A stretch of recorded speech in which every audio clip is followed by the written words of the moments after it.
A little more passionate when you sing. Right, I'm teasing. Sense of humor.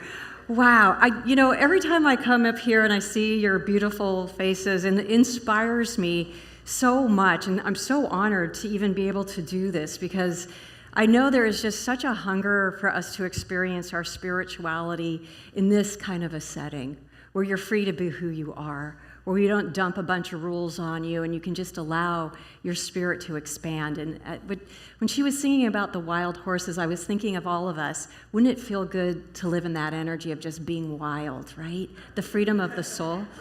Something to us. Oh, I'm sorry. Dr. Laura's already doing that. My bad. Anyways. So my talk title, I'm actually doing it as my first slide. Normally it comes way later, but my talk title is called Have It Your Way. In the 1970s, Burger King came out with a new ad campaign, Have It Your Way. And this was pretty revolutionary because you had McDonald's and you didn't get it your way. This is the way you got your hamburger, with the squeeze of ketchup, the squeeze of mustard, the onions, the cheese if you're having a cheeseburger, and that is it. But Burger King, somebody was really brilliant. They said, let's give people the choice. Let's let them exercise their power of how they want their hamburger to be. And it was pretty extraordinary. They gave McDonald's a run for their money because people could now make their own hamburger. How cool is that? For those of you that don't know right now, this is a very ironic moment because I am a vegetarian and I am talking about hamburgers. Those who know me are probably smirking right now. So we're going from hamburgers to spirituality here in a nanosecond. I'm talking about having it your way, obviously, because I think spirituality is something that we should be having our way. Because we've been told by a lot of people what spirituality should be, what rules you need to follow. And before I really jump into my talk, I'm having a disclaimer here for you. I am not bagging on organized religion. I don't dislike it. I don't have negative energy around it. But I know a lot of people have not been able to have their healings around organized religions. And I am here to address some of that today in my talk. But please don't mistake me. We talk about the religions here on our first Sunday of the month, and I think there's a lot of good in religions. I personally think mankind is the one that screwed up all of that spiritual wisdom. But that's for another talk. So I think there's this thing called spiritual gaslighting that happens. We are told this is how you're supposed to believe in God. This is what it is. If you don't follow these rules, you're going to a place you're going to need to not wear any clothes because it's hot. But this is what we're taught, right? And we believe it, and some of us, there's so much indoctrination that we take a little bit of a sidestep and think, maybe I can see spirit in a different way, and we start to doubt ourselves because that's not what we are taught. And I think there's a lot of us that are coming out of this that are starting to wake up and say, I really want to take my spirituality in a new direction, but I don't know how, and I've got some fear because I'm still listening to the old voices in my head, or even in our society at large. There's a lot of messaging around spirituality and God and higher power that can get us really confused. So I believe personally that we are having a global spiritual crisis right now. I think that's a lot of the fear that we're having is based on our not knowing what our higher power is or what spirituality is. And I see it in how people are reacting to life, how they're reacting to what's going on in the world and in their own lives. Having a strong spiritual center is our natural gift, I think, and it's been taken away from us. And to me, we need that spiritual groundedness because it allows us to navigate the things of life from a place of understanding and peace and deep faith. But what's cool about a crisis is it gives way to a revolution. Because I know that there is a spiritual revolution that is already unfolding. And this place is playing a major part in this. This philosophy is playing a major part because we are breaking free. We broke free a long time ago of conventional spiritual belief. And we're here to teach you something that will empower you so that you can have your own spiritual revolution. So together as a humanity, we can come to a place where we all know what spirituality is to us, and we can practice it and implement it in our lives. So Carl Jung says one of the main functions of organized religions is to protect people against a direct experience of God. I had to laugh about this because, we're all about direct experience, and that, Carl Jung is so brilliant, and I thought, that's funny. This is why I did this disclaimer, by the way, because of this slide is to begin with. Because, I know that organized religions don't necessarily set out to keep people away from God or spirit or your higher know or whatever you want to call it, but it just happens as a result of group dynamics and fear and stuff like that. But we're here, obviously, to teach of the direct experience. And I love the Transcendentalists. I talked a little bit about it in the religions and the spiritual philosophies. The Transcendentalists were an amazing group of rebellious people in the late 1800s. And they're the ones that said, God needs to be a direct experience. And I just got this description off of AI. AI has its good things. Transcendentalists believe that society and its institutions, particularly organized religion and political parties, corrupt the purity of the individual. I want you to think about that. Corrupt the purity of the individual that we all are. There is a purity within all of us. You all got it. You may not feel it. You may not recognize it, but we all have this purity inside of us. It's there. It is untouched by anything in this world. None of your experiences have had any kind of effect on it. But it's there for you. It is there for you, that purity. And what the Transcendentalists were teaching us is, let's get in touch with that purity again, because it's a game changer. This goes on to say that they have faith that people are at their best when truly self-reliant and independent. That's pretty out there, right? Because I know a lot of religions and things, institutions teach us to not be self-reliant, not trust ourselves. But the Transcendentalists had the opposite idea. Trust yourself, be independent, because it is only from such real individuals that true community can form. And I love that idea. It's kind of confusing, right? The more self-reliant you are, the more of an independent thinker you are, the better and more connected society we have. Isn't that an interesting idea? And I think it's because we're in our wholeness. The more whole and complete we are, the more courageous and more open-minded we are to connecting with others, because I do believe connection's super important for us. It's a real grounding. It's a real part of who we are as people. And to be able to bring your wholeness and everybody's wholeness together is wonderful. So Reverend David was telling me, I was on the phone with him, he was telling me this whole thing about what Eckhart Tolle said. I was writing all these notes and I just distilled it to one sentence. Life gets hard and then we get spiritual, right? How many join me in that? Life gets hard and then we get spiritual. This is a good thing. This is a good thing, because when life starts getting really hard, we start running out of solutions for ourselves. We start throwing our arms up in the air and saying, I don't know where to go now. I don't know how to make things better for myself. And so a lot of us turn to spirituality, because spirituality gives us answers. It tells us there's another way to think. It tells us there's a greater intelligence inside of ourselves.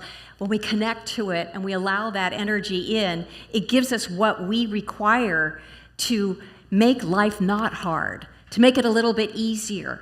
Because what it's really doing, it's not making this easier, it's making your consciousness in a better place. It's aligning you with your divinity. So it's taking you out of a place of seeing yourself as your experiences, your family, whatever you've been taught, taking you out of that and saying, you are so much more than that. Start identifying with that. And when you start identifying with that, it really doesn't matter what's going on in the world, because you're good. You are good when you know the power that you are. So spirituality is the experience of a deep inner connection to something larger than oneself, right? Something bigger than just our little mind, something more expansive like the universe, right? Something that's unlimited in scope, something that's unlimited in energy, creativity. Jackie, your prayer was so great today. You brought in all those qualities of spirit, and I loved that. She was talking about order and love and light and peace, joy, all that good stuff. That's the larger. It is the larger, but it's right here. When we recognize the larger, we bring it in, like you said, we bring it into our reality. Spirituality is the sense of being a part of something timeless and infinite. So spirituality is breaking hold of any beliefs that we have, that we are limited, less than, small, not enough, not creative, all those nots. With spirituality, not is not there. With spirituality, everything is possible. And so this, I believe, and I'm seeing, this is the antidote to all of this fear and all of this constriction people are feeling in their lives. It's not about what's going on in the world. It's what's going on inside of ourselves. When we start recognizing that and saying the problem's not there, it's here, then we could do the work. Because I don't need to change everything out there. I need to change this. And when this is good, this is good. So the decisive question for man is he related to something infinite or not? Jung again, Carl Jung telling us. So this is what we have to figure out. And I will tell you, this spiritual journey isn't something that you could just figure out in a minute. You know, a lot of us, we've just been trained, microwave living. You have it in a second. Instant gratification, answers right now. Spiritual journey has its own way, and it has its own timing. So we just have to open ourselves up to these questions. Do I believe that I am related to something infinite or not? That is your question to think about, to contemplate. I recommend you look up tonight and see all those stars, and you'll have an answer right in a second. Because we are infinite. We live in an infinite universe. So we just kind of start there with opening ourselves up to who we are beyond what we might have thought we were. So Ernest Holmes says, from this point, Ernest didn't write he, she, he did put she's in there, so ladies, I'm sorry. He must discover himself or herself. But intuition, which is nothing less than God and man, silently awaits his recognition and cooperation. The Spirit is always with us if we could but sense its presence, and that's the big deal, sense its presence. And some of us have no clue what presence means. I will be getting to that later. But that's the big deal. That's why one of the reasons I love Ernest so much is because he teaches us this spirituality, this presence, isn't something you have to go looking for anywhere. It's waiting for you to recognize it. It is right there. And it does come through your intuition. So those of you who have really well-developed intuition and you're looking for your spirituality, it's right there. For those of you who have no clue about your intuition, good news, you can develop it. And when you develop it and you start feeling that presence of spirit, then things change and you'll understand your spirituality. So Albert Einstein said, the intuitive mind is a sacred gift and the rational mind is a faithful servant. We've created a society that honors the servant and has forgotten the gift. Right? We're so in the brain of it all. And I stand up here and I say I love cerebral. I love, my mind is a fun place to be in when it's looking at ideas. But we worship that. We've got it backwards, right? We worship the brain. We're worshiping the servant. The brain is the servant to the heart. The brain should be the servant to our intuition. Because that's where the good is. That's where the creative energy is. That's where the ideas are that help us along in our lives, that show us where to go, that answer our questions. This is limited. This is not. Henry Winkler, the Fonz, anybody? Yeah. When I found this quote, I thought this is it's like my 1970s, retro thing here with my Have It Your Way and Henry Winkler. So your mind knows only some things, right? We know facts, we know experiences, we know things that are happening in our world, we know lists, we know lots of facts and stuff about our lives and things in the world. He says your inner voice, your instinct, knows everything. This is coming from the Fonz. It knows everything. So if you listen to what you know instinctively, it will always lead you down the right path. So our job is to get in tune with that inner knower, to listen to it. And if you feel like you're listening to me and you're going, I have no idea what that inner knower is, I have no idea what it's that still small voice, that's okay. Because all you have to do is say, I want to know it, and you will. That's the beauty of setting intention and asking questions of what we desire. Ram Dass says the spiritual journey is individual, highly personal. It can't be organized or regulated. It isn't true that everyone should follow one path. Listen to your own truth.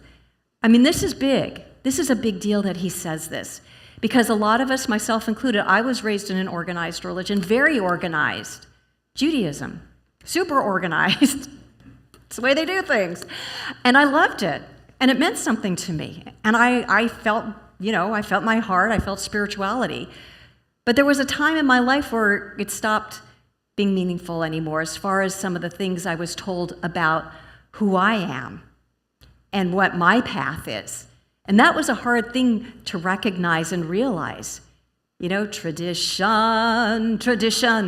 You're going to break tradition. Yes, I did. And thank God I did. Because I can still be Jewish, because you don't ever stop being Jewish, by the way. It's a cultural thing. But I can open up to something else and create my own path, right? I can have a little bit of Judaism there, and I can have a whole lot of science mind here. And that's my path. And Ram Dass is telling us, honestly, as many people that live on this planet, that's as many paths to Jews. That's as many paths to spirituality. It really is, because we're all unique. We all have different things that are symbolic to us that mean that oneness. What Reverend William thinks of spirituality, what's meaningful to him might be different to me. And that's okay. That's the way it is, and it's awesome, because look at all these different ways of connecting that we have. So it's time for us to listen to your own path. It's there, and it's calling. Emerson says, do not go where the path may lead. Go instead where there is no path and leave a trail. Isn't that beautiful? I mean, we like to follow sometimes, right? It's easier. We don't have to think about it. We just follow. But with spirituality, I don't think that's helpful, because there's so much inside of ourselves that wants to come alive. There's so much wisdom. There's so much guidance, because we are here to evolve. We're not here by accident. We're here on purpose. We're here because we come with soul stuff that's working through stuff. I don't know what it is for each of you, because it's always different with all of us. But there's something for us that we are learning, that we are evolving. And there is no path to follow. As Emerson says, there's a path that we are forging. And so open up and let yourself be guided by that intuition. So Joel Gold, I always have to have one like extraordinarily meaty quote. So this is Joel Goldsmith, who is an amazing mind, amazing consciousness. He says the question is, how does one set about attaining this spiritual consciousness and thereby lose material sense? Because a lot of us, we're really engaged in the material. We think that the material gives us our good, gives us our ideas. And when we start walking on that spiritual path, we get less attached, right? That doesn't mean as much anymore. And so he's telling us, how do we do this? How do we make that transition? He says the answer is read and study the truths revealed through all ages about the universal consciousness, soul or spirit, and about spiritual creation and its laws. Imbibe the spiritual sense of these revelations. I like that, right? He's teaching, like we talk about the religion, there's a universality of spiritual wisdom out there. Start to learn that. Start to fill yourself up with all these wonderful truths that will sing to your soul and liberate you. So this is one way to do that. Here's another way. He didn't know I was going to put him in. He has no idea. Reverend Williams' way.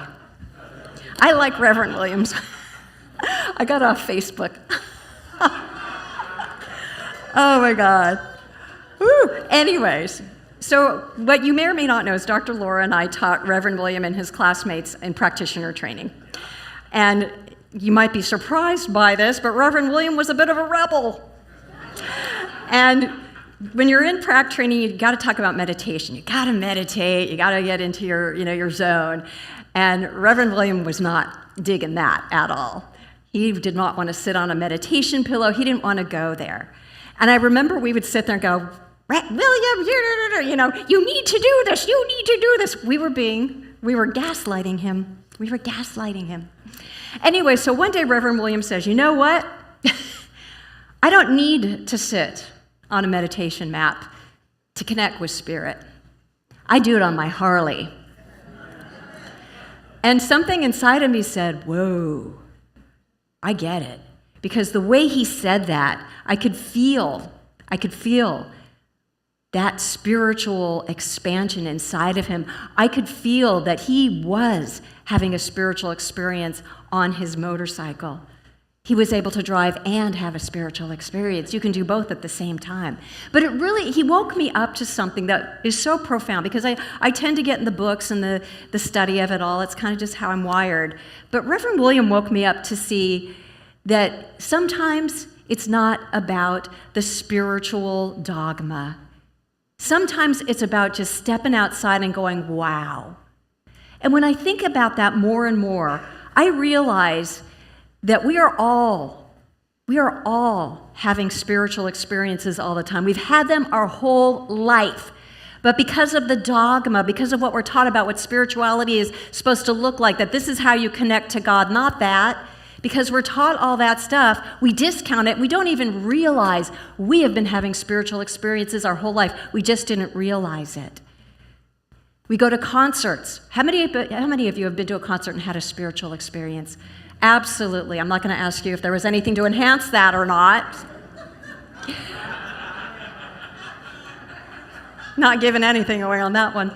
Anyways, yeah, concerts are really, because, think about it. The concert to me is just like modern day church. You got all these people that are getting together that are filled with love and excitement, and you've got the music of the band that means something to you. It's opening your heart. You're connected. You're in one space. The music, it just takes you to this another level.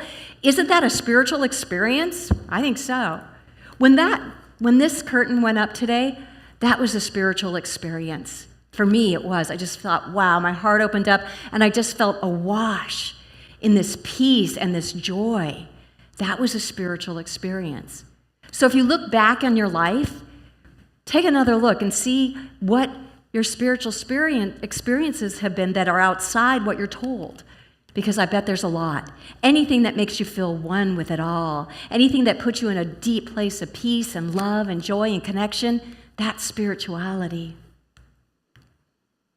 So it's time for us to be our own authority. And being an authority takes courage. Whenever we do anything that steps out of the norm, it takes courage because, like Emerson said, there's not a road there. You're making your own road. But what's so cool about this room is there's a lot of renegades in here who did it their own way, and they are thriving. So be your own authority and trust yourself, because honestly, you know best about you. Emerson also says, take no one's word for anything, including his, including mine, and all of us. We love to teach, but don't just take our word. Trust your experience. We've learned so much. I know the three of us, we've studied a lot. We've learned a lot. All the practitioners and ministers, we learned so much stuff. But at the end of the day, I got to trust me. I got to trust me, and you've got to trust you. I am empowering you because you do know best. You really do. And it's time to turn away from the naysayers, get rid of your doubt, and listen to that intuitive voice that's just yearning to come forward and say, you've got this, you know what you're doing. John F. Kennedy said, conformity is the jailer of freedom and the enemy of growth. What a profound thing. We are beings who are continually growing and expanding. We're not meant to just be one way and that's it our whole lives. We are always evolving and growing. And when we conform to things that tell us how to think and what to do, what to eat, all this stuff, when we conform so intensely, especially when it's in violation with our heart, when we're doing that, we're in prison. Our soul is in prison. And we're here to grow and expand. So be a nonconformist. It works. Robert Frost says, 2 roads diverged in a wood, and I took the one less traveled by. And that has made all the difference. To me, this is my life, and probably a lot of your lives as well. You were supposed to go down the big path, the one that's well-trodden. That's your path. Everybody's gone down that path. You need to do that too. In my life, I had the same experience. There was a path. That's the path. I thought that's it. I had to do that. No other possibility. But I got so just out of alignment with life, and so just bummed out by it all, that it was time to take a different road. And I did, and I will tell you, it made all the difference because I came alive. That deep part of me that was unexpressed came alive. I didn't know what it was. I didn't have a roadmap. I didn't know what the path looked like. I just said, yes, I follow you now. And boy, it's a game changer. So where to begin? I always have to have my helpful hints for you guys. So where do we start? Set the intention to receive the clarity about your personal spiritual truth. We can preach day and night about spiritual truth as we teach it here, but you've got your own. You've got your own set. So just be open to receiving what that is for you. That's all you have to do. You don't need to go scribbling 100 things. Just be open. Number 2, up to your intuition and be willing to engage in inner dialogue with your higher self. If this makes no sense, that's okay. Just do it. Just be open. It's really interesting. If you just are open and say, this is really what I want to learn how to talk to that higher self, just let it go. And one day you're driving on the road and it drops in. It's something you kind of just do a call for and it arrives in the perfect way in time. 3, listen to your heart, not your head. Let your heart talk to you, because what we're really looking for is a feeling. Spirituality to me is a feeling. It's a feeling. It's a life force. It's an energy to live in. So listen to your heart telling you this is what spirituality is, and become aware of what that is so you can do that more, because you're getting your answers from there, your direction. The last one is do not ask others for validation about what you're doing. Don't call this person, especially the naysayers, oh, I'm doing this. Oh, why are you doing that? That'll lead you into a ditch. No. This is all about empowering you and not needing validation. You can come to a practitioner and they will validate your spiritual journey for you, but be discerning on who you share this information with, because it's deep and it might be strange to some people. But find it, and let it out. So this is where we begin. So my last slide is by Joel Goldsmith. He says, the song of the soul is freedom, joy, and eternal bliss. The song of the soul is love to all mankind. The song of the soul is you. Now, I've been emphasizing on having it your way in your individuality. But when we're all having it our way in the collective, we're bringing something to this table called humanity, to planet Earth, to this, whatever this is. We're bringing something lovely and wonderful, because when we are in a state of really getting who we are spiritually, living from that place, then we are seeing oneness everywhere. I know there are a lot of people who are lonely right now in their lives. I'm getting messages from people, prayer requests about that. And my answer to that is find your spirituality, grow it, expand it. Because when you do that, your love is going to grow, and you're going to realize you live in a universe that has a lot of energy in it, and that energy is everywhere, around you and in you. And when you know that, you can't feel lonely, because you're always in this presence. And I can't really describe the presence in words. I wish I could, because it's a feeling and it's a knowing. But what I do know is you all have it, and you got to find it. That is for you to do. And don't we all want to sing the song of the soul? Don't we want to sing the preciousness of life that is love and peace and light, and bring it to everybody and see it in everybody, at least as a possibility? I think so. So my parting words for you are, as Burger King said, have it your way, make it your own spirituality, and let it take you to new wonderful places within yourself. Namaste.